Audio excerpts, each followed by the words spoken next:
Millions of people are going to tune in to watch the same GTA 6 footage on August 27th. Unfortunately, most of them are going to be looking for the wrong things. They'll want to see what Jason and Lucia are finally going to look like. They're going to want to see how big the map for Leonida actually is. And of course, you have people looking for the one brand new feature that they can post on Reddit and send their servers into critical meltdown mode. Me, I'm going to be eating popcorn and watching for something completely different. I'm going to be watching to see if this game is actually finished. Not, does it look good? Of course, it looks good. This is Rockstar we're talking about. What I'm talking about is a little more specific. I'm watching for the signs that whisper to me where Rockstar actually really is in this game production pipeline. And that's something I spent 14 years learning how to spot. And by the end of this video, I'll give you some tips on what to look for while you're sitting on your couch watching Netflix or YouTube. So, if you're new here, I'll give you a quick background since it ties into the rest of this video for the ones who tune in regularly. It's just a recap and I'll make it fast. I spent 14 years in the game industry producing video games at Epic Games and Boss Key Productions. My job was leading the team and was being the one held accountable for the one important question. Are we actually going to get this game done and ship on time? Because that's a big part of what the producer does. They try to make sure the game ships on time with the most goodies that were promised in the design spec. A producer like me watches a trailer different from a player. I'm going to give you the producer's checklist for the extended look. The list isn't what to be excited about, it's actually what you need to look for.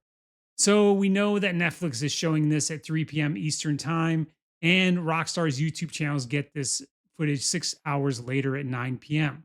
Eastern Time. It's supposed to be the same footage, but there's two different ways to watch them, the early and the late. So let's dive into what you should actually be taking note of once that extended look starts rolling.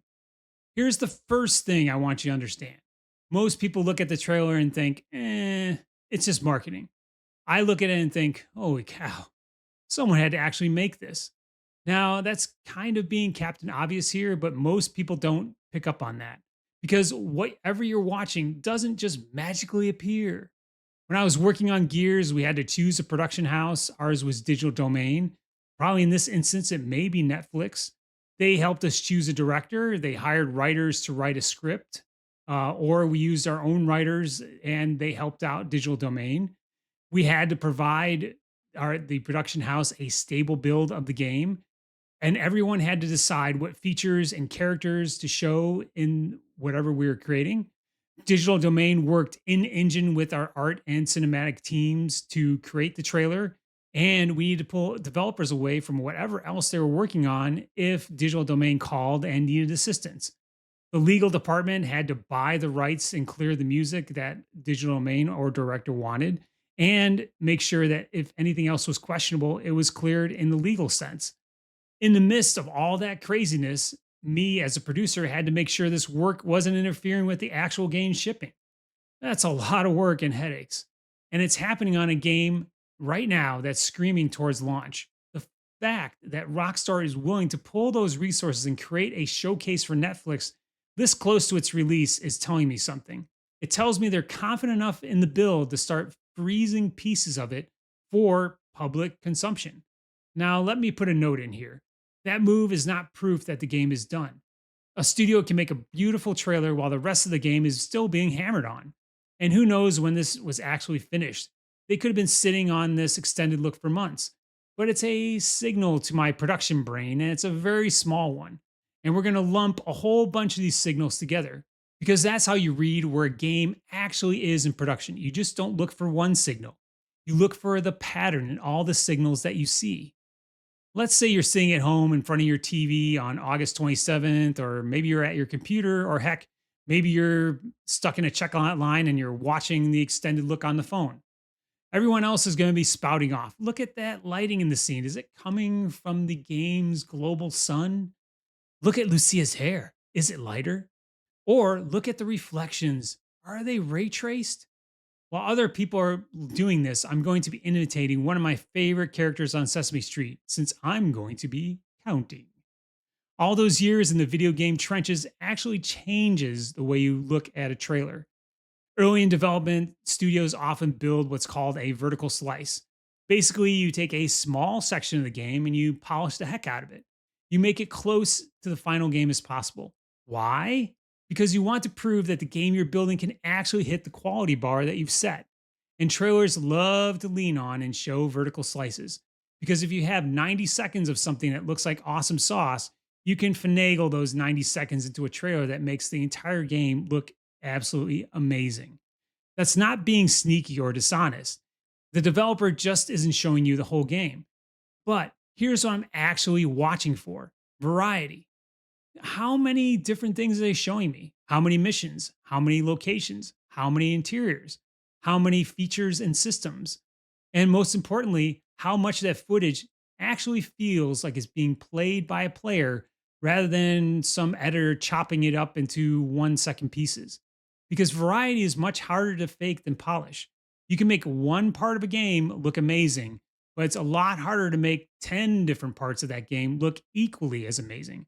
And that's the difference I'm looking for. So while everyone else is freeze framing Jason's face, look at the beard stubble, I'm keeping a mental tally. Am I seeing one location? Are we looking at two or three? How many different missions am I seeing? How many different systems or features? How many different interiors do I get to go into? Do I get to go into buildings? Do I get to go upstairs? If you have more gameplay, you'll have more things to add up, and it rounds out the expectations of what we'll be seeing at launch. And that's giving me a real solid background. A trailer full of one beautifully polished vertical slice tells me Rockstar can definitely show the vision they had. A trailer showing a wide range of features, systems, and locations tells me Rockstar has a lot of this built into the game, and we should be really, really hyped for this launch. Those two nuances are very different signals. And that's why I want you to stop admiring all the eye candy and count all the new things they are showing you. Now, here's the part I want you to pay the most attention to, and it might be the most important 10 seconds of this entire video. You need to look for the disclaimer. It's the little piece of text that most people immediately gloss over. Don't skip it. Actively look for it. Find it and read it. Rockstar told us that trailer 2 was captured entirely in game from a PlayStation 5, a real PlayStation 5. It wasn't running on some mysterious PC dev kit. It wasn't a pre rendered cinematic. It wasn't what's called representative footage. It was running on the actual hardware. And that's the most important thing, because what the hardware is captured on tells you what you're actually looking at. If the extended look on August 27th carries that same kind of language, we might be able to see it in the credits. And Rockstar says this footage is captured in game on the PS5. My eyes are going to light up like it's freaking Christmas, because that's Rockstar putting its money where its console is. And we've seen that test in the past. Remember the game Watch Dogs? I'm showing my age a bit here, but in 2012, Ubisoft's E3 reveal showed a blow your socks off demo running on a high-end PC. The version that gamers got in 2014 was visibly downgraded. There's that word again.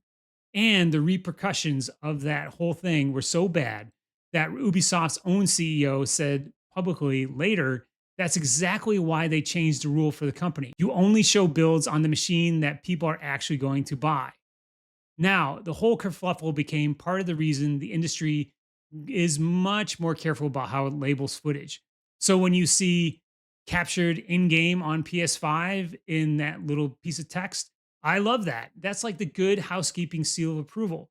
When you see in engine or representative footage or actually nothing at all, that's then you need to take into account that you need to see what you're seeing with a grain of salt and be objective about what you're seeing. Once I know the type of hardware we're watching the trailer on, I start looking for what I call the seams, or where the systems are stitched together.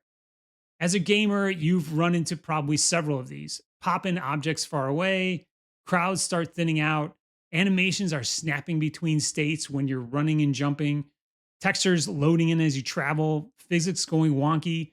I love looking for anomalies like that. And I'm not looking for those glitches because I want the game to fail. I'm looking for them because I want those glitches to tell me where those different systems meet. And when a game this complicated can make all those systems work together cleanly under like a heavy load, If they can, then it's genuinely meeting the mark. It means the game is a good state to ship. The stuff that no one notices is often the stuff I am most interested in.